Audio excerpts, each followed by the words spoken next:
Welcome to episode 237 of Two Amazon Sellers and a Microphone, brought to you by Solozo.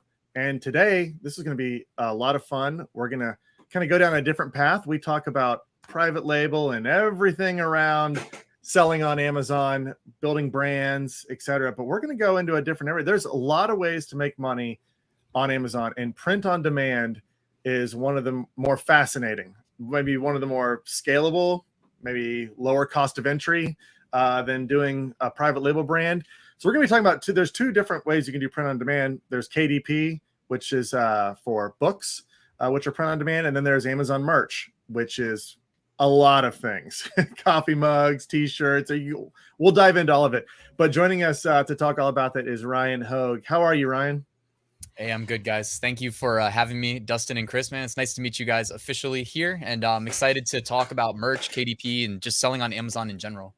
Absolutely. We're excited too. I mean, like I mentioned, we don't spend a lot of time talking about merch and KDP, but there's a lot of people out there that are killing it in those areas. And I remember when merch came out, I signed up. I was like, okay, let's go. And then I did nothing, which is too bad. It's one of those things, juggling a lot of different opportunities, and that one kind of slipped through. But it was great to touch, because I remember when it first came out, it was one of those things. I was like, what? Wait a second. And I was selling physical product. I was like, you could actually put this design up and get paid for like $7 a shirt.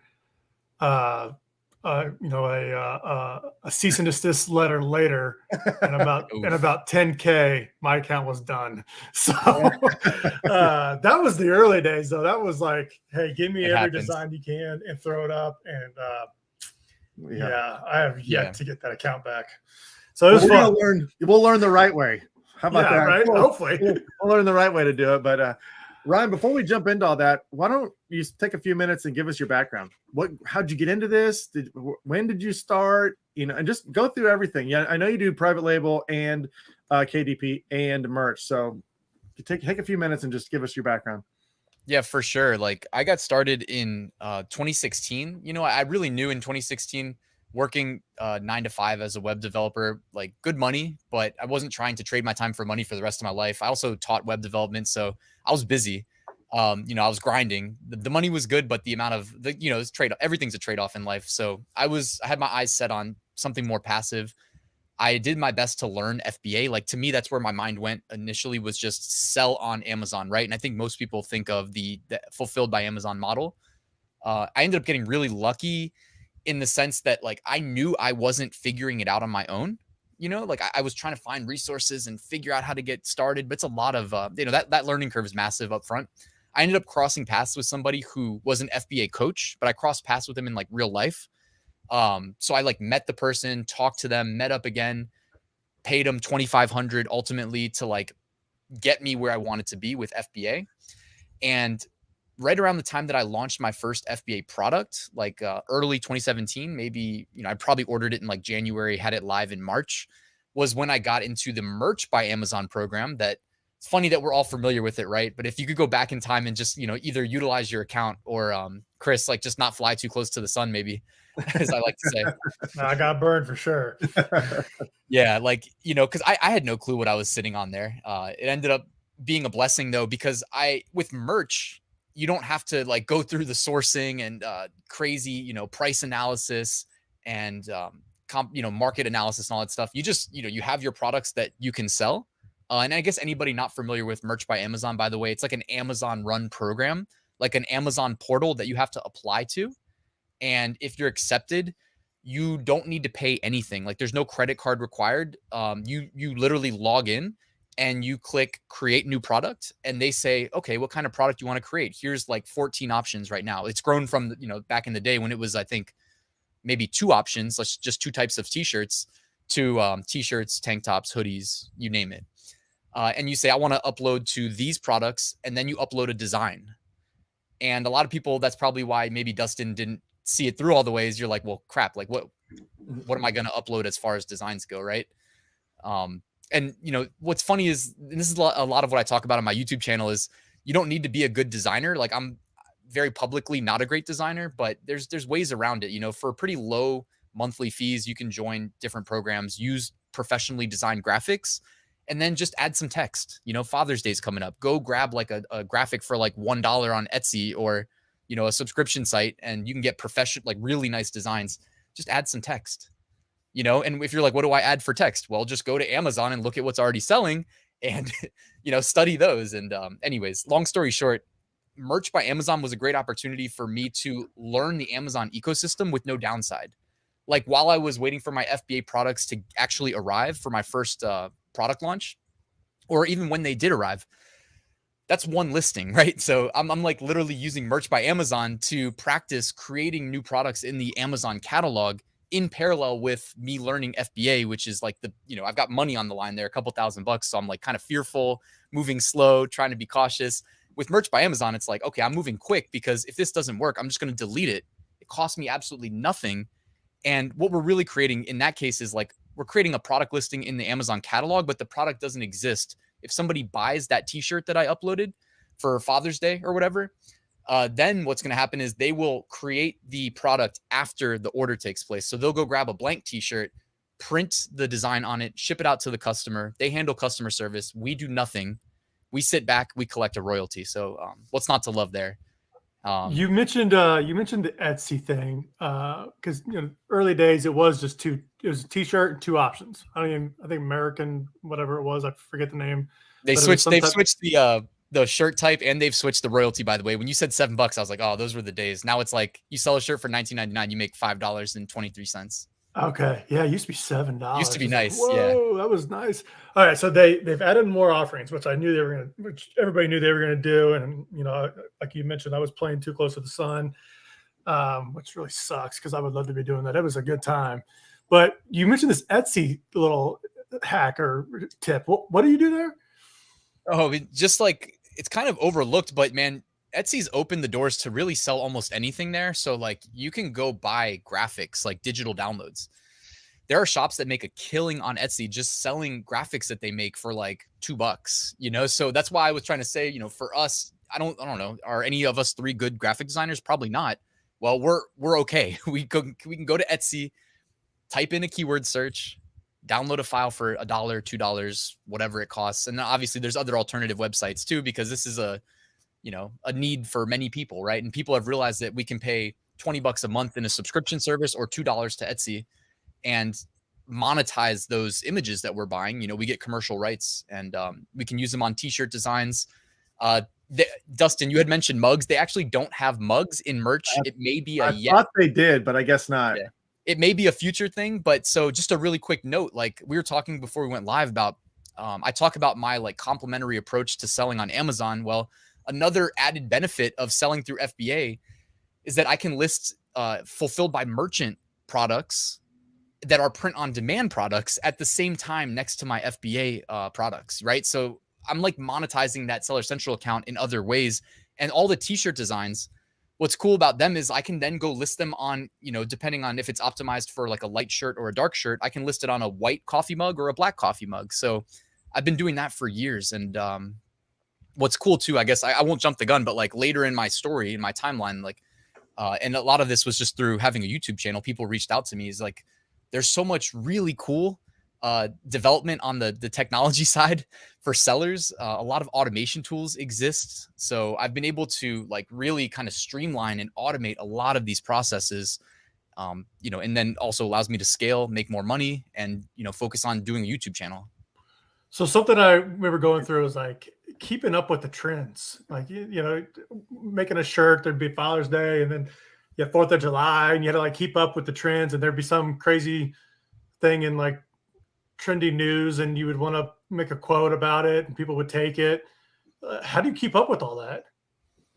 You don't have to, is I guess the short answer, right? Like I don't do that anymore. But when you just get started in Merch by Amazon, if you guys remember, it's like very gamified. Like when you start, you can only upload 10 products. And as you make sales, they'll gradually increase that number. So you go from 10 to 25, 25 to 100, 100 to 500 to 1,000, 2,000, 4,000. Like I'm at 200,000 now. So like, I don't need to worry about Father's Day, because I'd much rather, like, in theory, the way I explain my current approach is if I fill my 200,000 slots and I make $5 per sale and I only sell one time per year, like 200,000 products sell once a year, $5 profit, it's $1 million, right? So that's more the approach that I'm taking, because it lets me sell in these little pockets where there's like there's no competition basically. Like I can just manufacture a shirt in an area, not even have to validate that the niche exists, because if it doesn't sell, it's only one of 200,000 slots in the first place. It doesn't matter, right? So you leave these things, you leave them active. You're not like getting them down. You're not taking a design down. It's always available. And then if you just sell one, are these, do you have relationships with these designers now that you've created so many options? Are you able to just say, hey, Etsy seller, let's take this offline and let's do something monthly. And I just need 50 designs or 100 designs a month. Here's, whatever that cost. No, it's a good question. Like the Etsy example was, I've actually never used Etsy to like buy a graphic. It's just one of these things where it's like the lowest hanging fruit. Like I don't think anybody thinks twice about spending like $1 or $2 on Etsy. My actual recommendation would be to pay like, you can join a place called Creative Fabrica for like $19 a month. That's probably your best bang for the buck, because they have a incredibly massive assortment of like tens of thousands of fonts and hundreds of thousands of graphics. So as far as like, you'll find everything you need plus a million other things that you didn't know you needed there. There's a website called Vexels where it's just like premium designers, and you're getting like their actual like best designs there too. And you can just kind of tweak them. That's what I like to do. And for $3 a month, there's a website called All Sunsets. I don't know if you guys have seen shirts that have like these vintage retro round kind of like colorful sunset graphics. And if you just have like one or two of those, you can just cut silhouettes out. You can put text above, text below. So, I mean, for me, like between those three graphic resources, like I can make it work. But like to answer your question, like you can also go to like Fiverr, for instance. And a lot of people have stories. Like I love inviting people on to tell their story on my channel, do interviews. And I've heard a lot of people that do have like kind of private relationships with designers that most of them met them on Fiverr.com. Sometimes they use like onlinejobs.ph, if you guys know that website. Yeah. A lot of ways to meet people around the world and build relationships. In the early days, it wasn't really policed a lot to like trademark. You could upload a lot of stuff, and it kind of got past the bots, I guess, whatever Amazon doing. What's that look like now? What's that trade? Because there's sayings that are trademarked. There's logos trademarked. How do you make sure you're not doing something where you get your account suspended? Yeah, it's a great question, and it's definitely evolved over time, because back in the day, man, like there were people that, and I mean, it's not that it doesn't still happen today, but like it's really just gaming that like Amazon algorithm itself, right? While also not triggering like a match to the USPTO trademark database, right? Because there would be people that would put like, you could put like New York Yankees, but just put like periods between the like Y.A.N. And that wouldn't trigger a result, a match. But those have been cleaned up a lot. Like you'll still find them here and there, but based on my experience kind of from the outside looking in, and with the YouTube channel, and like I've got a couple of Facebook groups, I can, without having to live through it, I can see kind of what's happening. And most of the time when people get in big trouble, and get an account closed, they don't tell us why, but sometimes they do, right? And from what I can tell these days, unless you are literally trying to like infringe on a big brand's intellectual property, it seems like they're much more forgiving. Like you can rack up a bunch of rejections, and if they're like, like a name or something, like I don't know, just think of a name. Like I'm trying to think of like one of those like women's like fashion brand purses, like Chanel or something, right? Like sometimes you're just like designing shirts for people's names. Like if you're in tier 200,000, you can just put like name tag shirts, as dumb as it sounds.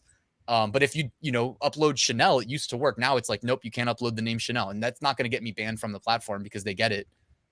But maybe in the past, I don't know, they're not very transparent, but it seems like it's not as bad these days. On the rejection side, is there like a max? Like you can't get 100 rejections in a month, or your account's going to get suspended for 30 days? Is there like a threshold there? Or is it just, if you get rejected, you get rejected, just move on to the next design, your account's still in good standing? Yeah, it used to feel like maybe there was a soft limit based on your tier of like how many rejections you could rack up. My feel today, because they are not transparent about this stuff. Like I literally, I went on vacation like a couple weeks ago, and I planned like 5 videos to go out while I was gone. And like, I read through all of the updated merch resources, like super boring videos, but good to see like what the people who actually work there, who know how it works, are willing to disclose.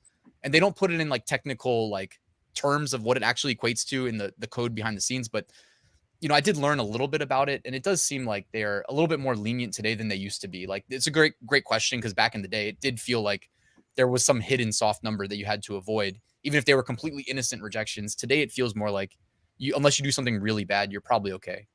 How do you get a merch account? What do you got to do? What do you got to have? So that's another thing. When I read through those resources, it kind of like pulled back the curtain and sounded a little bit more like what I expected. So you go to merch.amazon.com or amazon.com/merch. Either one will take you to the same place. And there should be a button. It used to say request invitation. I think it says something else now, like just apply or something. Either way, it's kind of like anything else. You click next. I always say click next 3 times, fill out the answers, and then wait and see. But there's a little bit more to it. Like they want right up front before you're in, they want like your banking account information. Like they want your country. They want to know who you bank with. And that to me is the biggest determining factor. If anybody's watching, there's videos on YouTube where people will talk about the secret way to get into Merch by Amazon. And these videos get tons of views if you act like you really know the way. But like, not that many people are really shooting straight and just being like, hey, if you analyze hundreds of people that get in and don't get in, like I kind of have over the years, where you apply from seems to matter most. And beyond that, it's who you bank with. It has to do with like payouts, I guess. So yeah, that's the biggest determining factor. And I don't have like the whitelist and the blacklist memorized, but if you're in the United States, you should be able to get in. And if you don't get in the first time, you can create a new Amazon account for free, reapply. If you're outside the United States, you might be in trouble. It depends where you live. Are these like individual buying like Amazon accounts? Like I have my personal Amazon account that I just buy from. Am I using that same account, I guess, to create this merch account, or is it a completely different email address? Do I want to separate them out? I hate saying anything definitively because I used to work as a web developer. So it's like, if only I could see the code and really know how it actually works. But I personally, like, I have all mine under one roof. If it didn't matter whether or not you have it tied to a account with buying history, which I don't think it does, honestly, because I know that there are people that are able to like spin up new accounts at will. I don't know how it works, but I know that there are people, like, there's a whole like black market of like selling Amazon accounts, like Amazon merch accounts, I should say, to the people who can't get in. That exists, of course. If there's a high enough demand, someone's gonna meet that demand. And so I don't think you need buying history, but also if you have them separate, then if you end up like exiting your merch business later, which of course, against the rules, you're not supposed to do it, whatever. Of course, people do it. You can go to Empire Flippers and look at the merch accounts for sale. Well, you're going to be selling your buyer account too if it's all under one roof. So something to consider. So you can get multiple merch accounts. You just have to have different bank accounts. I don't think you're supposed to have multiple. So it's like, I don't want to mislead anybody, but like in theory, you can run multiple, but there is something to do with like the IP addresses you use. I've never bought one, right? So, but I do know kind of, I'm in the mix, right? I see it in comments. I see it in the Facebook groups and stuff like that. When you buy one, my understanding is you use a VPS and you have to like be consistent and like logging in through that, virtual private server and stuff. Interesting. All right, well, let's walk through your process for whatever Ryan's method is for doing merch. So you've already talked about you get a design, you edit it whichever way you need to edit it, add some text to it. What's it look like? What's the process for creating the listing? Is it complex? Is it easy? I mean, I don't even know. On the private label side, there's a lot. You got to write bullets, descriptions, A+, back end, search terms. What's it look like on merch? Yeah, that's actually a great question. So merch, I should have mentioned before, is like very dumbed down. It's not intimidating at all, right? This is literally, I can walk you through the process visually. I could even, if you wanted me to, I could screen share, but like, it's not even that big of a deal. Like you basically click create. So it's like number one, login, right? Most likely your login is saved. So you just launch your web browser. It's probably a defaulted tab. You click once to go to the create screen. The first thing you do is you want to upload a design. There used to be rigid dimensions you had to follow. Now it's like more flexible. So you don't even have to follow the dimensions. You can just drag and drop a graphic in there. The next thing it's going to do is it will apply that design to all of the 14 products available in the catalog. But there's a button that says select products and you can turn on, turn off products, right? So the best selling product that you're going to want to target is a standard t-shirt. It'll be the first one that you see when you're on the create screen. So let's just roll with that. Like if you just want to, if you just get started, you're in tier 10. Well, they might not even let you push your design to all the different products. They may say you can only do one today, and then tomorrow you can do another one. So you're going to just want to do standard t-shirts. So go ahead and like turn off all the other products, standard t-shirt only. It's worth mentioning, by the way, they've expanded merch internationally too, just so you guys know. So when you click select products, you can say like, I want to push it to standard t-shirts on Amazon.com, but also I want to go to the UK, Germany, Italy, Spain, France, and Japan. So that's also options. And they're by the way, automatically pushing our products to those international marketplaces. So even if you don't opt to push to create them there, like behind the scenes, they're doing it for us just because they have the capacity. So really awesome way to make some extra money there. But yeah, so upload your design, select the product type. Then you can click expand product details and select like what colors you want your design to be available on. They don't want to assume for you because obviously a design optimized for a dark shirt, if it's optimized if it's a white foreground on a black background, you don't want to be selling it on a white shirt, right? It's not going to show. So you select the colors. It used to be up to 5. Now they've expanded it to 10 colors. So you get a lot of options there. Set your prices. So if it's just US market, the default price for a standard t-shirt is $19.99. I love selling them at $19.99. It's almost like Amazon's nudging us like, hey, this is a good price point. You make $5.23 per sale. You can also go as low. Like currently, this is subject to change as times change in the world, but the floor price is $13.07. So if you're just getting started and you can only list 10 products, I always tell beginners like, hey, it's okay to price at $13.07. You will make $0 when you make a sale, but at least you're offering up some sort of an incentive for customers looking for a deal to buy from you and not buy from the $19.99 person, right? Because you really just need to lock in sales and get more upload slots because nobody's getting rich off 10 shirts, right? But if you get up to like 1,000, you can start making some real money. So that's really it. You select the colors, you set the price, you scroll down, and then here's the biggest gap from FBA to Amazon merch. With merch, you can only provide a brand, a title, 2 bullet points, and a description that does not get indexed in search. So you could also just skip the description. And that's really it. It's pretty quick, pretty easy. And then with, you can go into like the advertising console and create like an Amazon store for your shirts and stuff like that. But it's completely optional. From what I remember, you can make separate brand names for like different types of shirts. It's like if you've got, I don't know, like a baseball themed brand, you could make a baseball themed brand. And then every shirt that you make that's baseball themed, you would use that brand name. But everybody else could use that same brand name that you used.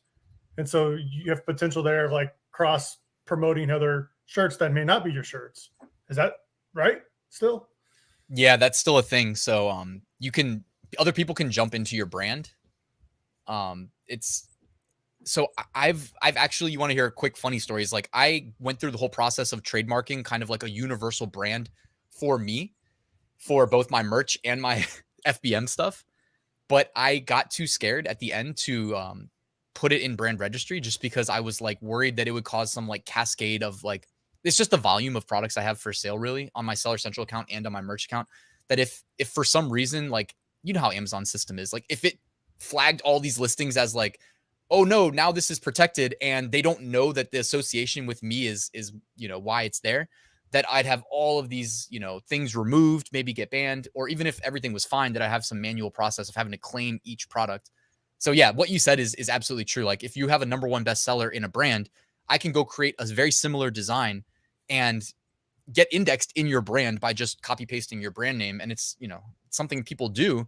Do we frown upon it though? I don't even know, because these listings through Merch by Amazon, one huge distinction between them and Seller Central, the Merch by Amazon listings on the front end are sold by Amazon. So there's no affiliation with us, even though behind the scenes we get paid out and we're the, creators and all that. No one will ever know on the front end.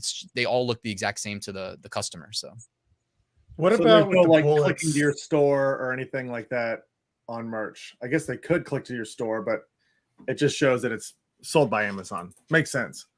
Yeah. What about the bullets?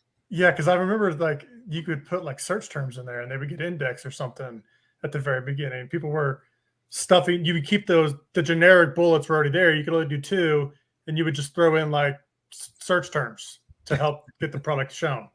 Yeah. So they've really restricted a lot of the like old words that were performing really well. For one, like they have like a content. Well, it's like number one, don't put anything up that's trademarked. Number two, I always say like search the existing merch shirts because there might be like a word that isn't trademarked that they still don't allow.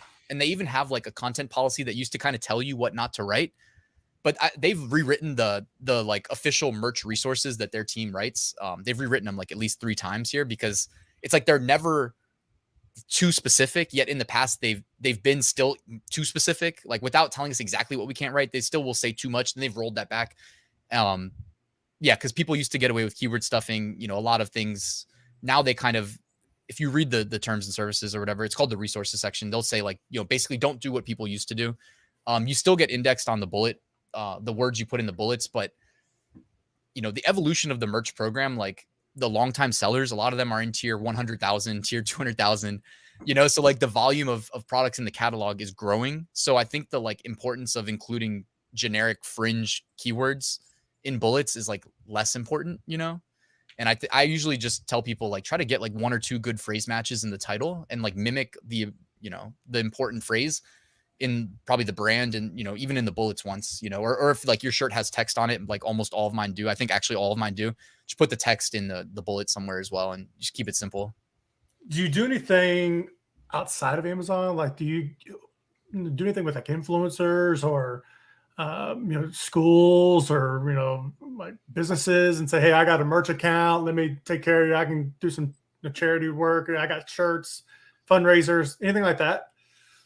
The first story I ever heard of a 7-figure Amazon merch seller was somebody who did go business to business locally because they were a stronger like salesperson face to face than they were like a merch designer, right? So and it was just through a podcast called Merch Minds, and it was a really interesting episode. But in summary, yeah, like the guy just went to local businesses and said, hey, like, would you like me to handle fulfillment of your merch? And here's an idea of how you can promote it. Like he said, there was a local tire shop with massive outreach, and like he said, you put a QR code here. The customer has an incentive to basically scan the QR code, buy the shirt with your logo. So it's free promotion.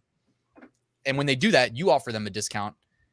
And that was basically it. And then they don't have to carry inventory or handle fulfillment because it's fulfilled by Amazon, which everybody knows Amazon, right? And, basically 7 figures later, right? And then, and the best part was he would charge like setup fees and stuff, even though it takes like 5 minutes to create a QR code. And, just give me your logo and I'll take care of it. Yeah, it's brilliant. So that is an interesting strategy. Mm-hmm. That's there's endless. It's endless the amount of businesses that are out there you can do that for. And those don't get flagged when you upload a logo like that. I mean, do you have to show that you have the authority to put that logo on there? It might, but you can always go back and forth with them and prove to them that you've got the rights, and you'd be okay. So you could just open up their merch account for them. You run it, basically, and whatever designs to separate. Oh man, I've heard of stuff just through the relationships that I've formed from the YouTube channel of like people that have relationships with, I guess you could say, the merch program. And yeah, they have like multiple accounts in the highest tier, basically infinite upload slots for use due to like the rights that company, like it's almost like a holding company for, a professional sport, at least one. I won't say what, but basically like, so merch is just like, yeah, just go ahead and throw as many up as you want. And then also worth mentioning too, like if you've never looked at Amazon, like t-shirts, like there's a bunch of big brands, like Marvel, Disney owns Marvel, but MTV, more and more. There's a Top Gun movie just came out. Well, Top Gun the movie, I don't know which way. If they reached out to Amazon reached out. It's more likely that actually whoever bankrolled that movie, whatever conglomerate that was, probably just has the relationship with Amazon. They'll just have all the movies that they launch. But all these Top Gun shirts were like the top trends recently. And that doesn't mean, by the way, that when I'm looking at Amazon that I can sell the Top Gun shirts, right? Like you have to kind of know, like, and I do a weekly series on my YouTube channel called like Top Niches, and I'll put out like, hey, sell these. By the way, don't sell these, because there's people internationally that don't have a clue what Top Gun is. So I'm like, hey guys, like just be careful here. Like this is a movie. You're gonna get in trouble if you list these. So yep. Oh man. Let's talk KDP now, because that's a whole nother revenue stream potential. What are you doing with KDP? I mean, are you writing your own books? What does it look like? No, man, there's not enough time in the day to do everything that I would like to do. I kind of talked to you off camera about how like maybe we'll use AI to just have like some, this AI I've been playing with. You can literally say like, hey, write a 10 paragraph children's book that rhymes, and it does a pretty darn good job of writing as well as humans would. And then your only issue is like, going and making the book and getting some graphics, right? And that's possible. So I may come back to KDP with a vengeance and and see if I can find a way of streamlining all this stuff. Like my whole thing is just there's not enough time in a day to like do everything I want to do. So I got to kind of make it work for me is what kind of the mantra. Like for instance, we're talking right now, but I'm uploading merch by Amazon products as we speak, to all those 7 countries on all the 14 products because I have upload automation running, right? And behind the scenes too, I've got a design automation tool as well that me and a developer made like probably 2 years ago. And so you can upload like a graphic and it'll just automate the text, right? So like I said, like how you can do like name tag designs, by the way, like you can just have it swap in and out the different names and download them. And then you run it in upload automation. But with regards to KDP, just for me, like my KDP process is as streamlined as possible. So in summary, what I do is I'll take my merch, like t-shirt designs that I'm already uploading, not just to merch, but I'll upload them to Etsy on a t-shirt. I'll upload them to Seller Central on a mug or a shot glass is a fun one.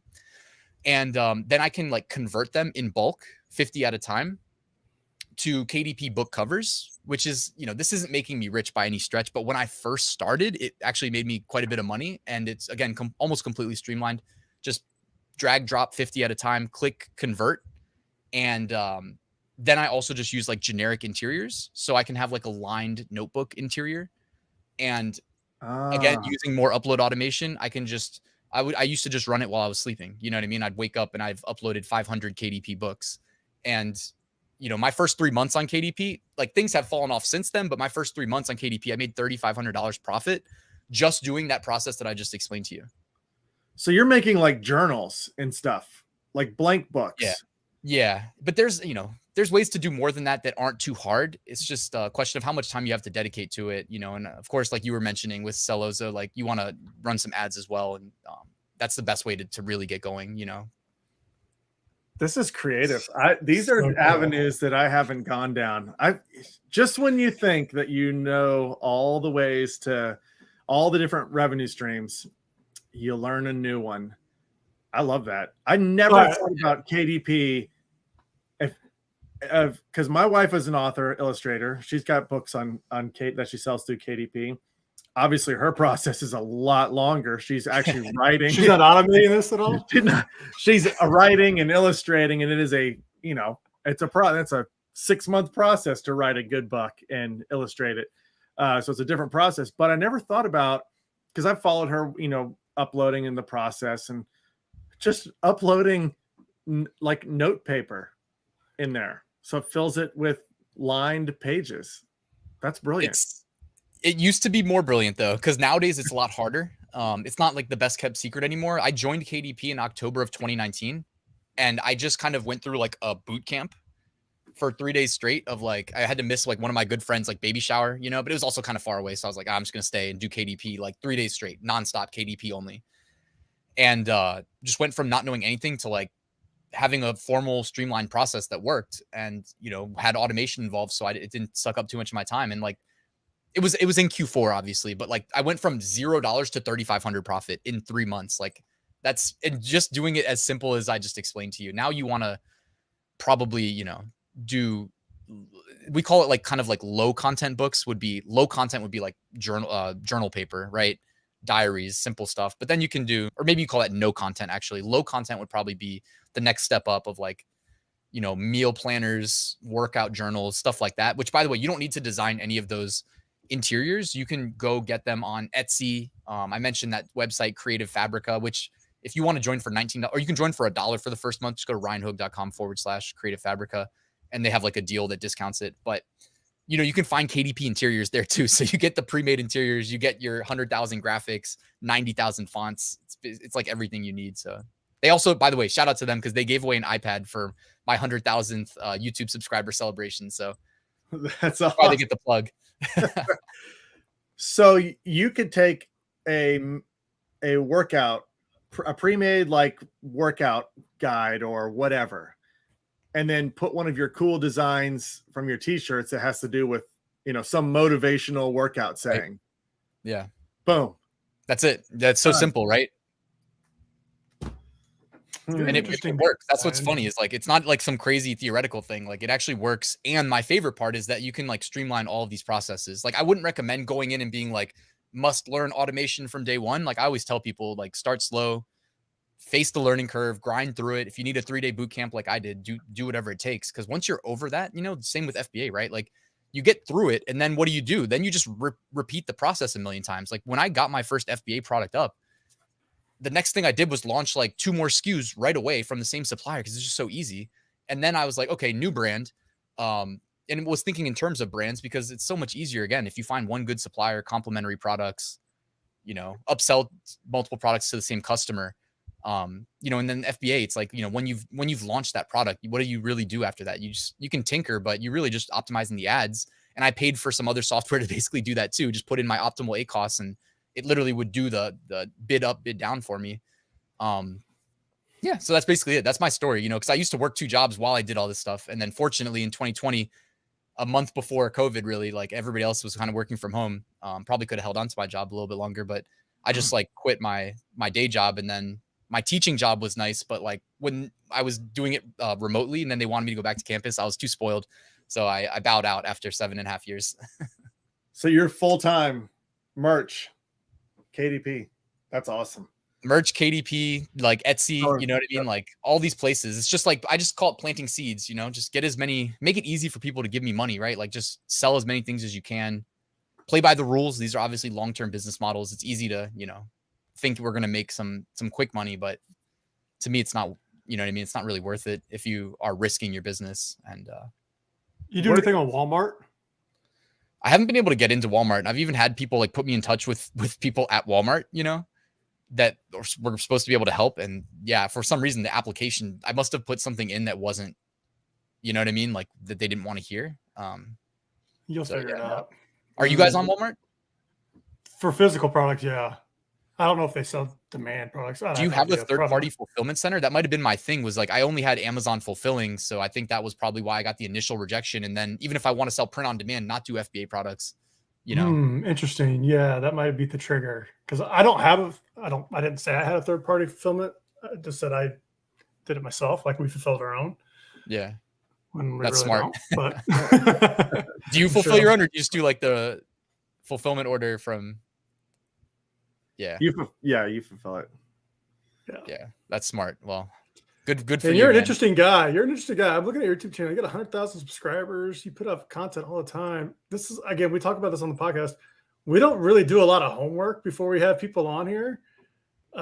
This is very interesting. Check my YouTube videos though. What you'll notice is a very like kind of formalized, streamlined process, right? Like that's the name of the game for me, man. Is just kind of like make quality with as little effort as possible. I'm not matching your wife's kids books or anything like that, right? Yeah. But I'm doing like good enough. At least I hope so. Yeah. I try. Fascinating.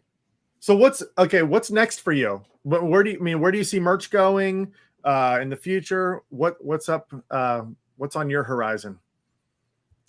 Merch, for instance, since you asked, like someone sent me a job description there, job title there, or job application, whatever. And like, so I read through it for a YouTube video. I just thought it would be fun. And like at the end of the description, it said, we're only getting started, and this was probably less than a year ago. So what's next for them? Like, it sounds like they're, plotting world domination. The KDP program is in more international countries than the merch program. So maybe they just kind of follow suit with the expanding that. For me, like FBA, I was dealing with a lot of inventory restrictions since 2020. So I'm like just getting my stuff back now. But I mean, it's taking so long to import some of these products that I'm like resurrecting old products just because it's easy, that have all the reviews and stuff like that. So that's like what's next for me in terms of FBA. With regards to some of my courses that I have, I do, by the way, guys, like I was a web developer. I'm a huge computer nerd, spent hundreds of thousands of hours of my life at a computer. So like, I'm actually here doing it. Like, it's not like I'm outsourcing, like, oh, make me a course, like some people do and all this crap. Like I actually live what I talk, and I have these businesses. When I teach a course, it's like actually me teaching it and stuff like that. But I was mentioning like what's actually in the near term next for me is gonna probably move my courses all over to a new platform, and then kind of consolidate my offers into one that's like what I call Ryan's method. It's my complementary approach to making money online. Most of it intersects through Amazon. But there's obviously money to be made off of Amazon as well. So as long as we can like make sense of the amount of time it takes relative to the income we expect to receive, then I do it myself. If it works, I teach it. So that's basically what I do. I love it. Well, everyone can go check out your courses now, ryansmethod.com, and then also tell them where they can find. What's your YouTube channel where everyone can go find all your great content? No, I appreciate that. It's Ryan Hogue Passive Income. So Ryan Hogue Passive Income. And yeah, if you guys end up like joining the course or anything, like you can shoot me an email. By the way, you can email me anyways, like ryan@ryanhogue.com. I'll try to monitor the comments on this video as well. But if you guys join, like definitely let me know. And because it's not an affiliate link, but we can definitely work something out here, give a kickback to the podcast. So love it, man. Fascinating. Thanks for joining us. We will get you back on for sure, because I have a lot more questions. Cool, man. Yeah, that sounds I already good to me. subscribed. I'm on your channel. I just subscribed to it. I'm just gonna start watching your videos. What I like so far is they're short. Like you keep them short, keep them to the point. I like that. Yeah, I appreciate that. There's good content too. Like if you guys are, for your audience that isn't familiar maybe with like what I was kind of talking about pretty quickly. It's been 40 minutes, right? But it's still, you can talk forever about a lot of this stuff. Like in the description of my videos, I have like a very thorough, free, completely free mini course for like merch by Amazon, for instance.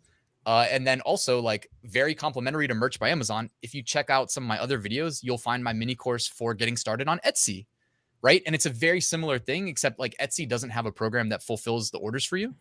So like I show you how to integrate a free account from other companies that do the like t-shirt fulfillment, you know what I mean? And they have like hundreds of products that you can sell, but t-shirts are low-hanging fruit. And basically it's like integrate with Etsy and then literally post your design to merch by Amazon, post it to Etsy. Now you're on 2 huge platforms. And if you make a sale, it's pretty much all automated and you just collect the royalties, So just a great way to get started for free is really what I was trying to say. Before we leave, what's going on with crypto and NFTs? What are you doing in there? You know what, man, like I sit here all day working, but I also have a TV right here. And I love, since 2020, like I've really dedicated a ton of time, like, well over 1,000 hours at least now to learning about like kind of like finance, like the global kind of like macro financial system, which is a pretty messed up, like dark thing. In summary, dude, like the NFT bubble is a little bit crazy for me, and like whatever, it's worth whatever people are willing to buy for it. But I think it has its place in the future. Like I'm big into the Flow blockchain, like NFL all day. They have the official like NFL NFTs.